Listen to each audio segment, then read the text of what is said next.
Chapter 38 रंटन के साथ क्या हुआ। निष्कर्ष। झाड़ियों के बीच सुरक्षित छिपकर वह सुनता रहा।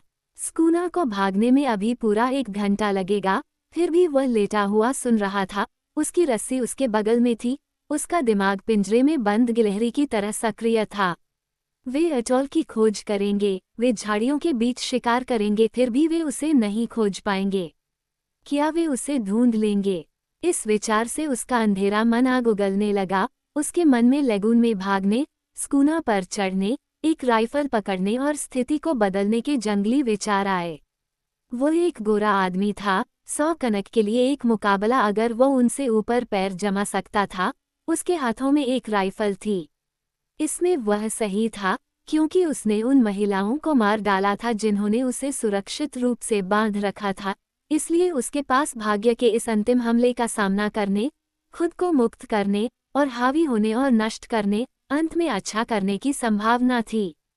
समय बीतता गया, चट्टानें बोलती रहीं और पेड़ों में हवा चलती रही, लेकिन बाहरी समुद्र से कुछ भी नहीं आ रहा था। उसने झाड़ियों के बीच से झांककर उत्तर की ओर चट्टान की रेखा का नजारा देखा। अब तक तो स्कूनर के शीर्ष मस्तूलों को करीब से दिखना चाहिए था, लेकिन वहां कुछ भी नहीं था।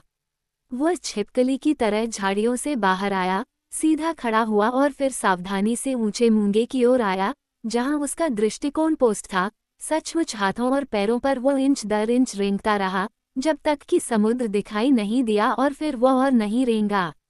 वह सीधा खड़ा रहा। दूर समुद्र में तेज हवा के साथ चलने वाला स्कूना द्वीप से दूर खड़ा था। रंतन अपनी आंखों के सामने इस सच्चाई को समझ नहीं पाया। वो उसके पीछे आ रही थी और अब दूर खड़ी थी, तो फिर वो उसे खोज नहीं रही थी। क्या वह किरमाडेक के पीछे थी या वह गलत था? उसका आकार, उसका व्यक्तित्व, पाल पर वह पैच, खैर इससे क्या। उसके स्कूनर के अलावा अन्य जहाजों पर भी कैनवास के पैच लगे थे। वह निश्चित रूप से गलत था। जैसे जैसे वह हवा में विलीन होती गई, उसकी भूखी आंखें उसका पीछा करती रहीं। वो बहुत तेजी से जा रही थी, इतनी तेज कि किरमाडेक भी उसके नजदीक जाकर नहीं जा सकती थी। वो उसे तब तक देखता रहा जब तक उसका पतवार नीचे नहीं गिर गया, जब तक उसका कैनवास समुद्र की चकाचौंध में नाचते मच्छर की तरह दिखाई देने लगा, जब तक वह गोल दुनिया द्वारा अदृश्य में गायब नहीं हो गया। फिर वह पेड़ों के पास वापस आ गया। जैसे जहाज समुद्र से चला गया था, वैसे ही उसके सपनों का जहाज भी उसके दिमाग से चला गया था, अपने साथ उम्मीदें भी ले गया था, उसे उसकी पूरी नग्नता में छोड़ गया था। वो उस पुरानी डोंगी के पास गया जिसे उसने अपनी जीत की घड़ी में गाली दी थी और बदनाम किया था। सूरज ने दरार को और बड़ा कर दिया था। आगे का आउटरिगा पोल लहरों में उछलने के साथ ढीला हो गया था, कोई चप्पू नहीं था। फिर भी वह उससे बात कर सकती थी, उसे नानू और ओना और उनके मृत बच्चों, कार्लिन और पीटरसन, और उससे भी आगे सोमा और चिली और उसके जीवन के उस महान सफ़र की शुरुआत तक की कई बातें बता सकती थी। वह चाहता था कि यह सब खत्म हो जाए। आशा के जाते ही अपनी नग्नता का तथ्य उसे पुनः जकड़ चुका था। ये कभी भी पूरी तरह से उससे दूर नहीं हुआ था। बिना कपड़ों के होने का एहसास उसके सपनों को भी प्रभावित करता था। उसने इसके खिलाफ लड़ाई लड़ी और इसे दूर रखा, लेकिन ये हमेशा वापस आ जाता था, और अब जब उम्मीद चली गई थी तो यह वापस आ गया था, और पहले से भी बदतर रूप में। अब अगर वह इससे सख्ती से नहीं लड़ता तो ये बेचैनी और अभाव की भावना का नहीं, बल्कि बेचैनी का रूप ले रहा था। भयानक उत्तेजनापूर्ण बेचैनी जो पेट के अव्यवस्थित होने पर पैदा हो सकती है, पेट का डर। उसने उससे संघर्ष किया, पेड़ों की ओर लौटा और पाया कि जहाज और अपनी स्थिति के बारे में उसकी चिंता पूरी तरह से दूर हो गई थी। वह किसी बात की चिंता नहीं कर रहा था, क्योंकि वह किसी नई चीज से जूझ रहा था, कुछ ऐसा जो उसकी नंगी त्वचा और उसके पेट से पैदा हुआ था, जो इतने लंबे समय से कच्चा खाना खा रहा था, कुछ ऐसा जो उसके लिए हफ्तों से बन रहा था, कुछ ऐसा जो एक संकट को जन्म दे रहा था और उसे भागने पर मजबूर कर रहा था, भागने पर। उस रात जब वह सो रहा था तो अचानक उसके पैरों के तलवों पर किसी चीज के प्रहार से उसकी नींद खुल गई। ऐसा 2 बार हुआ, और जब वह सोया तो अपने कपड़े ढूंढ रहा था, और जब वह जागा तो उसे एक और नीले दिन का सामना करना था, एक प्यारा सा दिन, लेकिन एक क्रूर यातना देने वाले की तरह कठोर। वो नग्न अवस्था में समुद्र तट पर घूमता रहा। अब गर्ल्स ने उसका मजाक उड़ाना शुरू कर दिया था।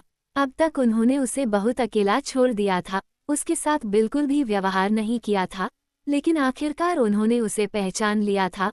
वे चट्टान पर उस पर हंस रहे थे, उसके बारे में बातें कर रहे थे और बीच बीच में पेड़ों से ऊपर उठकर उसे देख रहे थे। यह विचार कुछ देर तक उसके मन में रहा, फिर वह चला गया और उसे पता चल गया कि वह भ्रम का शिकार हो गया था। सीगल उसकी उपस्थिति के प्रति बिल्कुल उदासीन थे। अब पेड़ों के बीच और पानी के किनारे एक विशालकाय सुआ खड़ा था, जिसकी शाखाएं रेल की तरह रेत पर फैली हुई थीं और एक बड़ी शाखा तने से लगभग 15 फीट ऊपर समकोण पर खड़ी थी। अब पेड़ की छाया में लेटे हुए और सामान्य हो चुकी गर्ल्स की आवाज़ें और अंतहीन ब्रेकर्स की लंबी आवाज़ और लुटेरे केकड़ों की फुसफुसाती हरकतें सुनते हुए रंजन ने अपनी आंखें इस शाखा पर टिका दी और खुद को कल्पना में रस्सी के सिरे पर झूलते हुए देखा, अपनी सारी परेशानियों से मुक्त, अब नंगा नहीं। उसने जो रस्सी बुनी थी और जो झाड़ियों के बीच पड़ी थी, वो उसकी कल्पना में खुद को शाखा से बांध चुकी थी। उसने स्वयं को उठते, झाड़ियों के बीच शिकार करते और रस्सी हाथ में लेकर झाड़ियों से बाहर आते देखा, पेड़ पर चढ़ते, रस्सी को शाखा में बांधते, मुक्त सिरे में फंदा बनाते, फंदा अपनी गर्दन के चारों ओर डालते, नीचे गिरते, हवा में लात मारते, लटकते। दोपहर के समय एक बड़ा गूल हवा के विपरीत दिशा से हवा के विपरीत दिशा में लैगून के पार उड़ रहा था। उसने लटकती हुई आकृति को देखा। उसने अपनी उड़ान की दिशा बदल दी, जैसे कि किसी झटके से विक्षेपित हो गया हो, और एक उच्च स्तरीय बर्गोमास्टर ने भूख से अपने भाई की विक्षेपित उड़ान को देखा, चक्कर लगाया और पत्थर की तरह उस जगह पर गिर गया जहां रंटन हवा में लटक रहा था और नाच रहा था। एक नग्न आकृति, फिर भी सक्षम, ने स्कूना को रात में सवार होने, विश्वासघात से कमान हथियाने, उत्तर की ओर नौकायन करने और कैरोलिन को पार करने के लिए रखा, क्योंकि श्वेत व्यक्ति की शक्ति ऐसी ही होती है। लेकिन ले मुआन द्वारा स्कूना को मोड़ने की कार्रवाई में रंटन मर चुका था। ये तीसरी बार था जब उसने ताउरी के लिए खुद को बलिदान कर दिया था, तीसरी बार जब उसने खतरे और मौत का सामना प्यार से किया था।